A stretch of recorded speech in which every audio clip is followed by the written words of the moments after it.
Morning all students.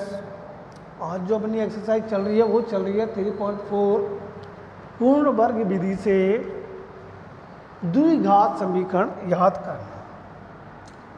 यह आपका जैसे 3x² माइनस 5x प्लस 2 बराबर 0, ये आपका सवाल है। और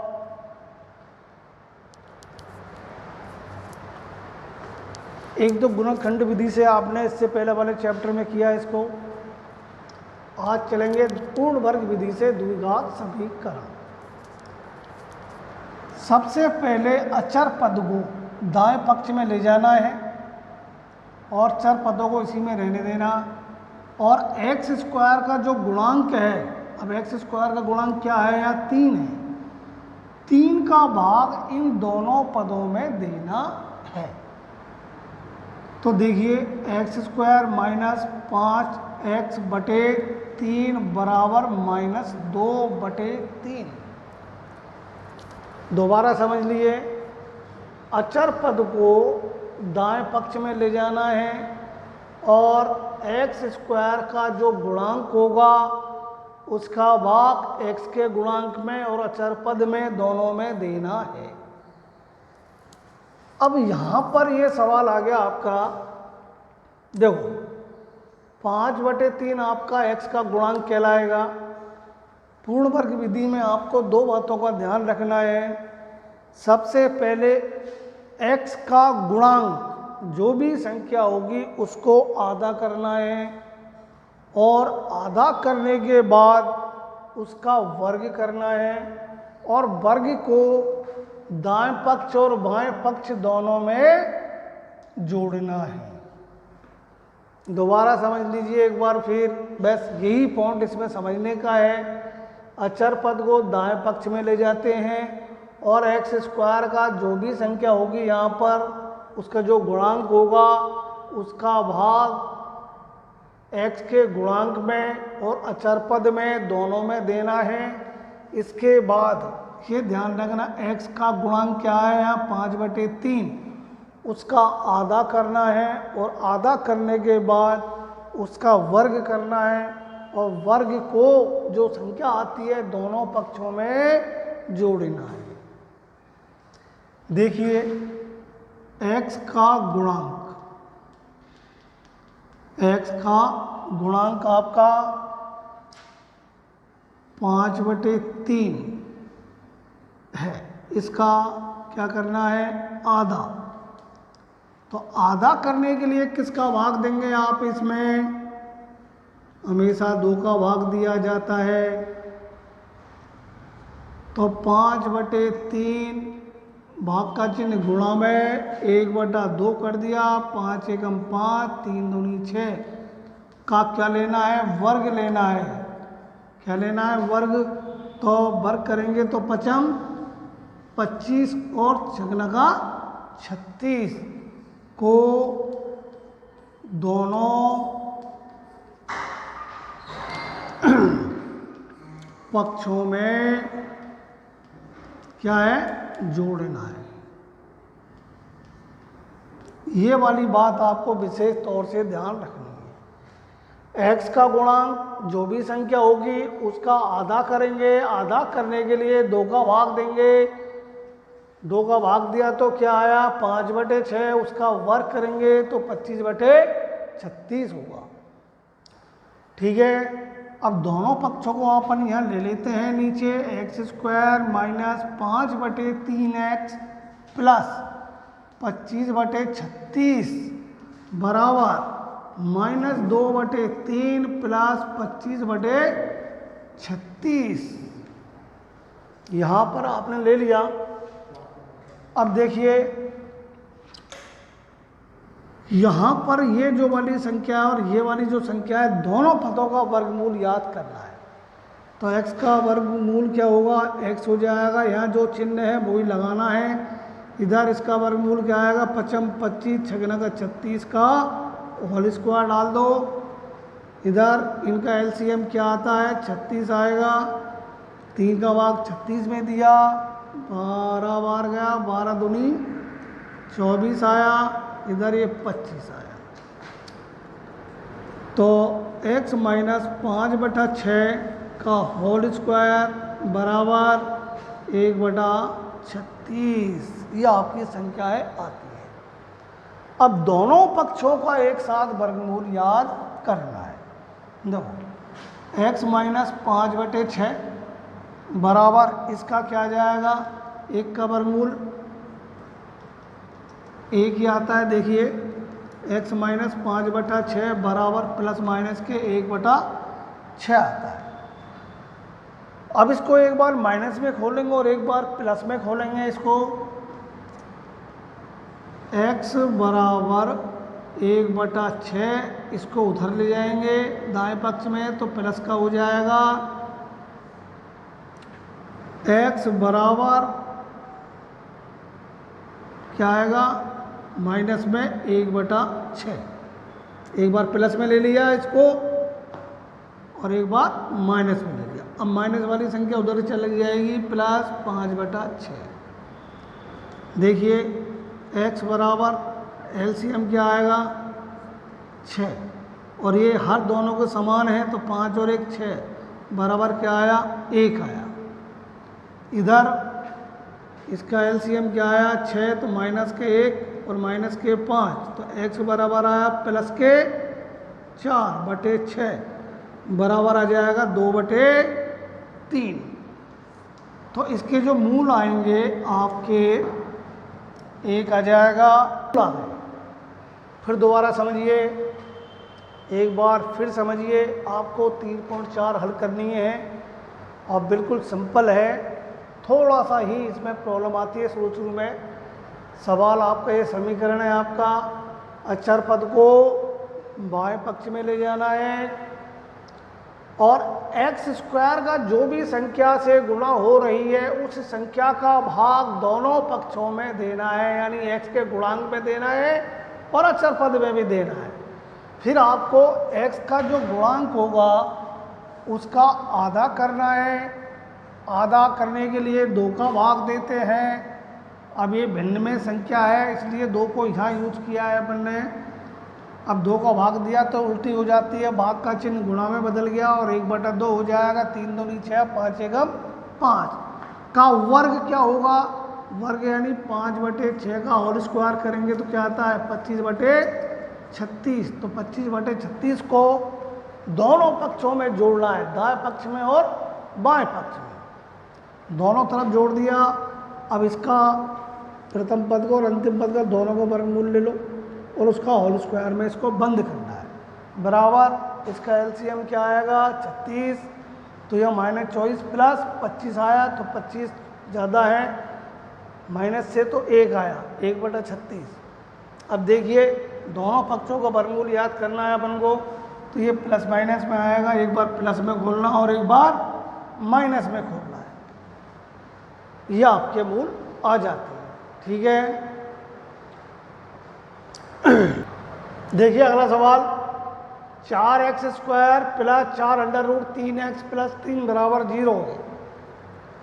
अब यहाँ पर वही तरीका आएगा। देखिए दोबारा समझो इस सवाल को, अचर पद को खाने जाना है दाएं पक्ष में और x² का जो गुणांक है उसका भाग दोनों पक्षों में देना है। तो x² प्लस 4√3/4x बराबर -3/4।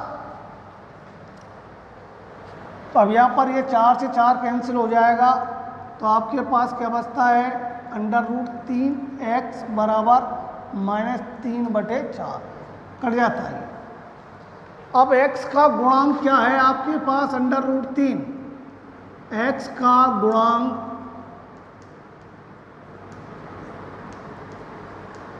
का x का गुणांक √3 का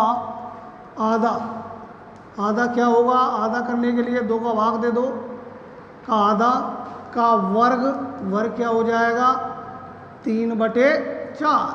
√3 को √3 से गुणा करेंगे तो 3 और 2 दूनी 4 को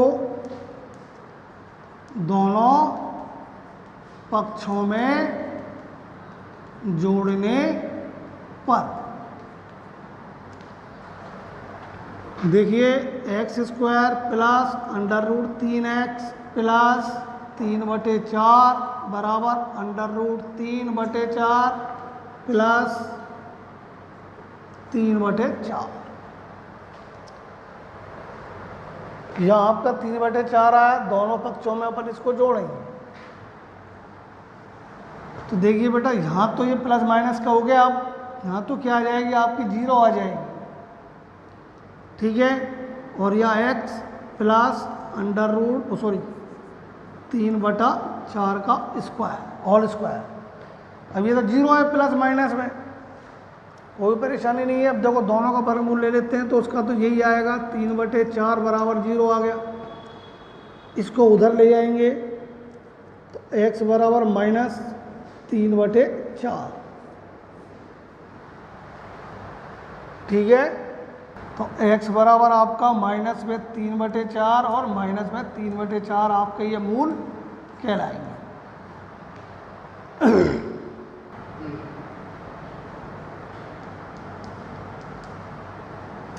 देखिए अब जो अगली विधि चलेगी वो चलेगी श्रीधराचार्य विधि। इस विधि में ये भी बहुत सिंपल विधि है, थोड़ा सा इसमें सूत्र काम आएगा और सूत्र को ही विशेष तौर से ध्यान में रखना है आपको, ठीक है। देखिए सबसे पहले अपन को समीकरण का जो तरीका होता है ax² plus bx plus c बराबर 0 होता है। यहाँ a बराबर क्या है आपका 2, b बराबर -2 अंडर रूट 2 और c बराबर 1। अब यहाँ पर श्रीधरा आचार्य का जो सूत्र है वो है x बराबर -b plus minus under root 4b² minus 4ac/2। अब यहाँ पर a का मान a में रखना है, b का मान b में रखना है और c का मान c में रखना है। बहुत सिंपल तरीका है ये। देखिए b का मान क्या है आपका यहाँ पर -2 अंडर रूट 2, ये तो सूत्र का माइनस हुआ और ये संख्या वाला माइनस हुआ, प्लस माइनस। अब अंडर रूट में b का मान क्या है आपका -2 अंडर रूट 2 का होल स्क्वायर -4 यानी 4। a का मान आपका क्या आ जाएगा 2 आ जाएगा और c का मान आपका 1 आ जाएगा और बटे में 2 गुना a का मान 2 आ जाएगा। अब यहाँ पर देखिए माइनस माइनस प्लस, तो 2 अंडर रूट 2 आया, ये प्लस माइनस x बराबर चलना है पूरा।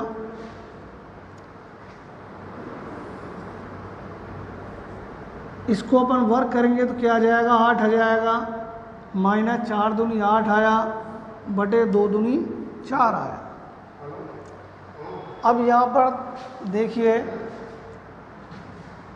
x बराबर 2 अंडर रूट 2 प्लस माइनस क्या आ जाएगा 0 आ जाएगा, तो 8 में से 8 गया तो 0 और बटे में 4 आएगा। तो 2 अंडर रूट 2 बटे 4, 2 से इसको काट दिया क्या आया 2 आया। अब आपके पास अंडर रूट 2/2 है, तो आप इस 2 को अंडर रूट में डाल दो, अंडर रूट 2 गुना अंडर रूट 2, इससे ये कट गया क्या बचा 1, तो आपका 1/√2 x बराबर आपका आंसर आ जाता है। यह आपका श्रीधराचार्य विधि है। पहले वाला सवाल था पूर्ण वर्ग विधि से और जो मैंने पूर्व में पढ़ाया था वो थी गुणनखंड विधि। अगर किसी सवाल को आप करते हो तो तीनों विधियों से आंसर सेम आएंगे।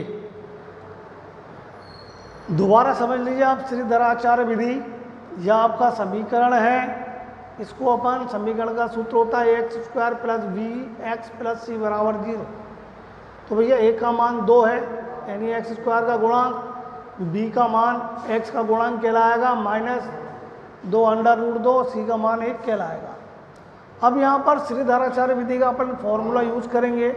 b के मान में b का मान लगाया है, सूत्र का माइनस है तो बाहर या तो बाहर रखना, ब्रैकेट में रखना है, बी स्क्वायर है तो बी का मान रख करके होल स्क्वायर लगा दो, -4, ए का मान 2 तो 2 लगाया 1 बटे 2 गुना 1, 2 दूनी 4। देखिए ये आपको फिर मैं समझा रहा हूँ, ये जो है -2 √2 गुना -2 √2, ठीक है ना। अब देखिए माइनस माइनस क्या हुआ, प्लस हो गया, 2 दूनी 4 हो गया, √2 को √2 से गुना करेंगे 2 आएगा और 4 दूनी 8। इस तरह से ये आपकी 8 संख्या आती है। -4 दूनी 8 एकम 8 में से 8 गया तो 0 हो गया, ये प्लस माइनस में 0 और 2 √2 है ये आपका बी का मान। तो 4 का भाग इसमें दे देंगे अपन, 2 से 4 कट गया 2 बार और √2 को 2 से काटेंगे, सीधा भी काट सकते हैं अपन, पर तुमको बताने के लिए मैं डबल किया है इसको, ठीक है। अगला सवाल, √2 x² प्लस 7x प्लस 5 √2 बराबर 0। यहाँ पर समीकरण वाले सूत्र से लेंगे। अब ए का मान क्या कहलाएगा, √2, बी का मान क्या कहलाएगा 7 और सी का मान क्या कहलाएगा 5 √2। अब यहाँ श्रीधर आचार्य का सूत्र लगाएंगे।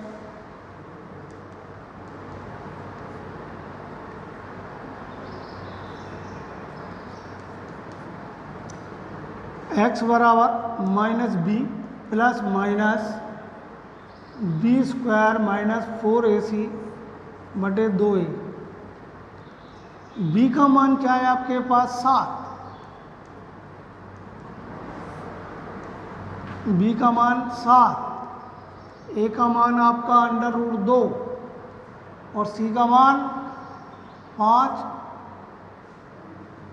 √2।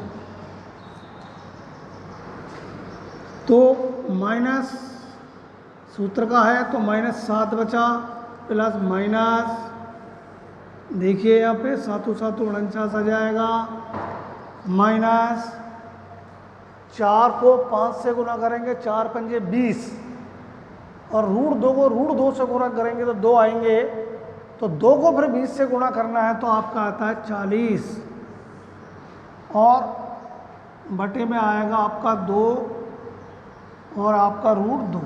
यहाँ लगाने भूल गए अपन तो इसलिए यहाँ लगा देते हैं दोबारा इसको। देखिए तो यहाँ माइनस के साथ प्लस माइनस क्या बचेगा 9 बचेगा, 2 √2 बचा, x बराबर देखिए अब यहाँ 9 का वर्गमूल क्या आ जाएगा 3 आ जाएगा, -7 प्लस -3 बटे 2 √2। तो बेटा -7 प्लस 3 x बराबर और 2 √2 और x बराबर -7 -3 बटे 2 √2। देखिए 7 माइनस का है तो क्या बचा आपके पास 4 बचा, 2 √2 है, 2 से अपन ने 4 को काटा 2 बार और फिर क्या आता है आपके पास -2 बटे √2। इसको इससे काटेंगे तो क्या आ जाएगा -√2। तो एक तो आ गया आपका -√2। इधर देखिए x बराबर -7 -3 तो माइनस को हो गए आपके 10 और 2 √2 बराबर -5, 2 पंजे 10 कट गया और बटे में क्या आएगा आपका √2, ठीक है। तो आपके मूल आगे मूल है -√2 x बराबर और -5 बटे √2। यह आपका सवाल होगा।